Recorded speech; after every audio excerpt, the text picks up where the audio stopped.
Hello, everybody. It is September 6th, Monday. It's Labor Day, so it's a holiday. Everything's pretty well closed up in honor of Labor Day. But I feel lucky I get to finish this video and then head off to work doing some recording with Herb Peterson. So to me, that's a good Labor Day, is when I get to go to work. And I'll tell you, I am just grateful to be here today. I had an experience yesterday that was really shook me up. It's still shaking me. We went out to dinner, and I was driving home from dinner, and where I live in Pasadena, there's a number of one-way streets, and I was in the left lane heading, I don't know what direction that would be, north or whatever. But it's a two-lane road, and I was on the left side, just going forward. And as I got there, I had a green light to go, and the cross street on that is also a one-way street.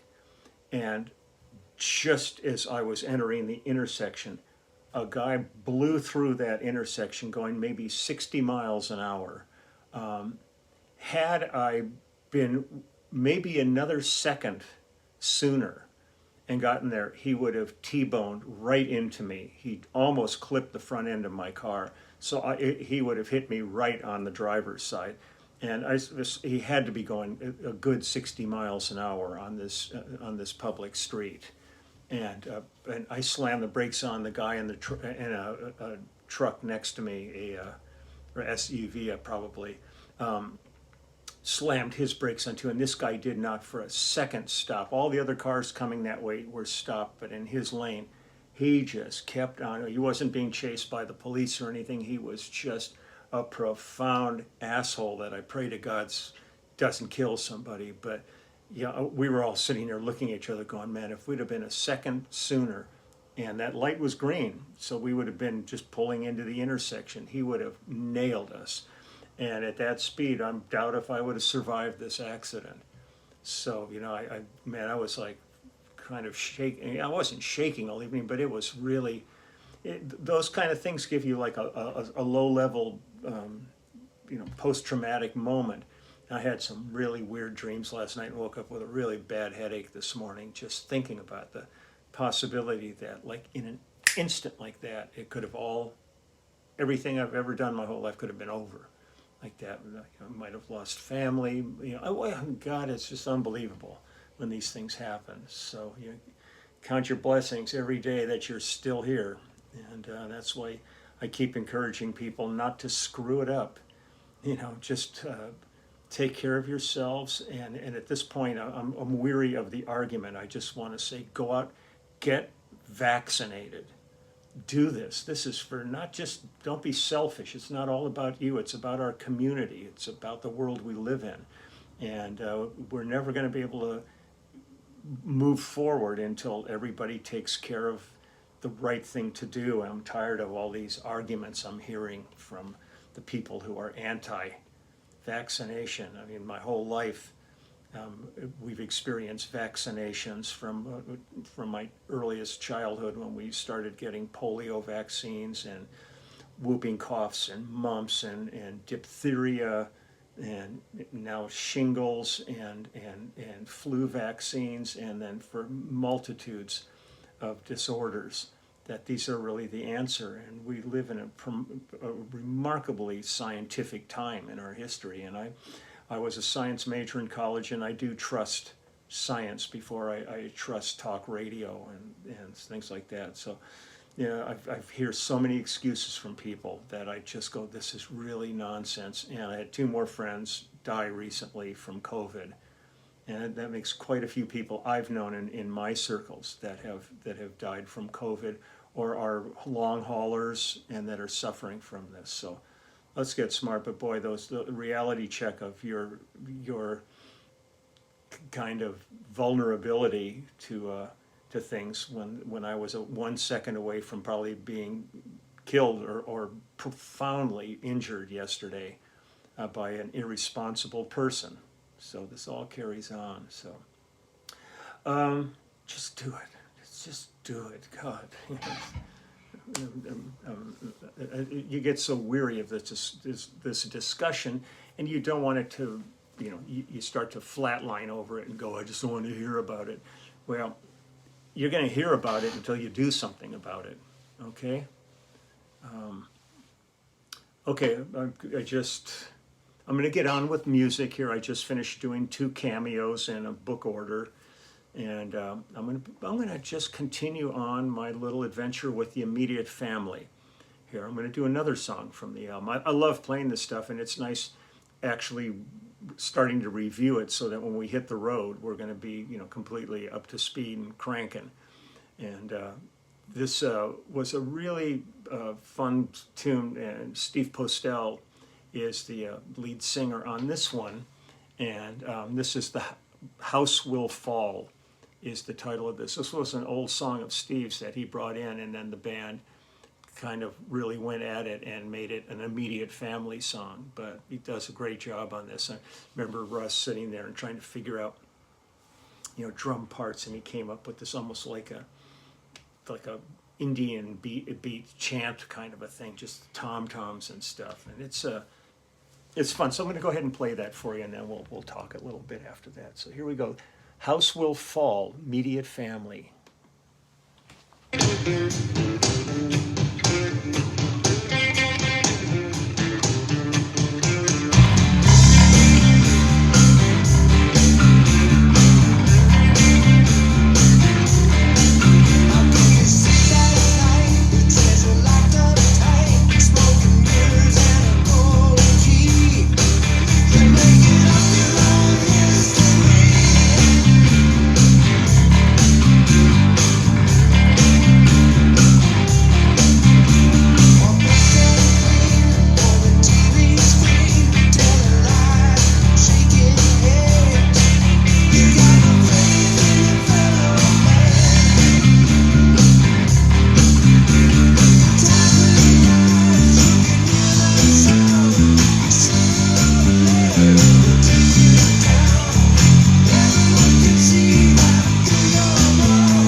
It's always fun on the ends of some of these songs where it started with Waddy soloing, then Coots soloing, then Steve soloing. And when we do it live, it goes on longer and they keep trading off solos, and then it breaks down into little half solo for each one, and then finally it just slams out. So the house will fall. I'm playing around with different tonalities on this bass. This is a different setting that I hadn't used before.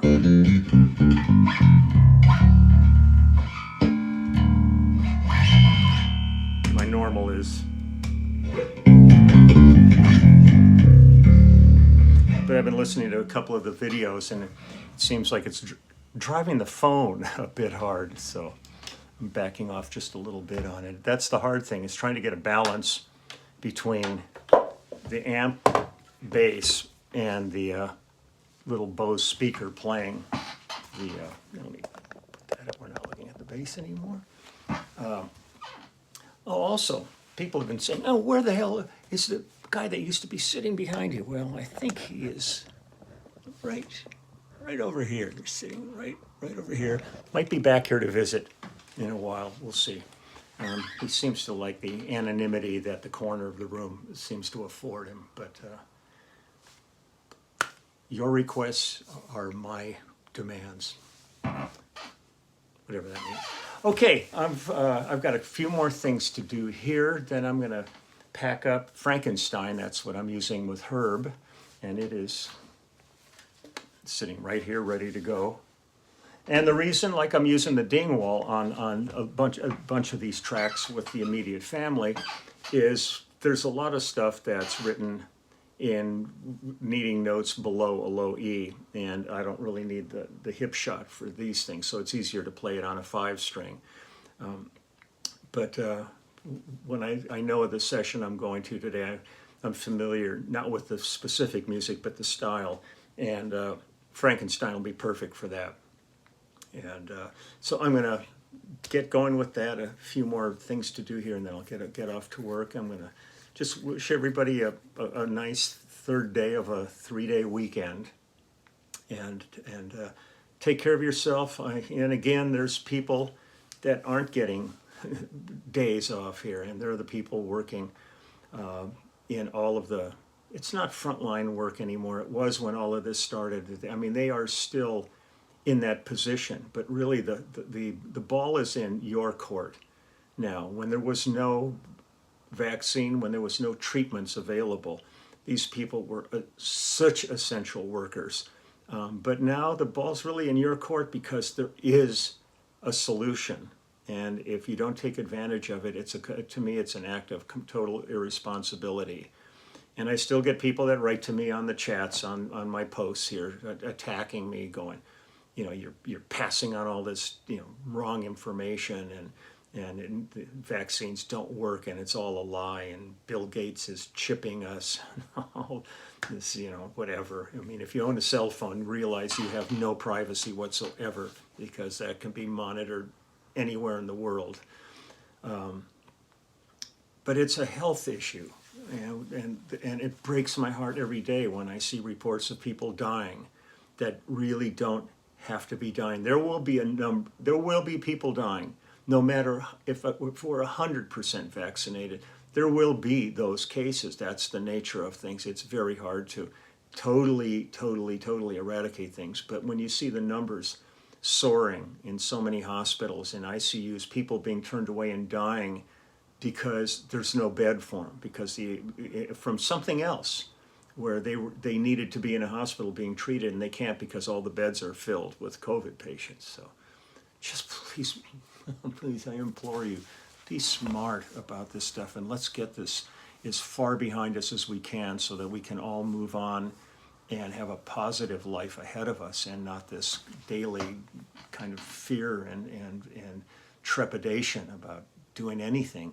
And everywhere I go now, I'm out walking the dogs, and all I see is masks thrown in bushes and on the street. It's become like the new littering thing. And of course, then wildlife ends up, picking up a mask, getting it caught around its neck or something like that, just the way those, Coke and beer can, the plastic thing that would hold a six-pack together, and people throw those away, and next thing you see is wildlife dying because they got their heads caught in it, and people aren't, smart enough to cut those things up before they dispose of them.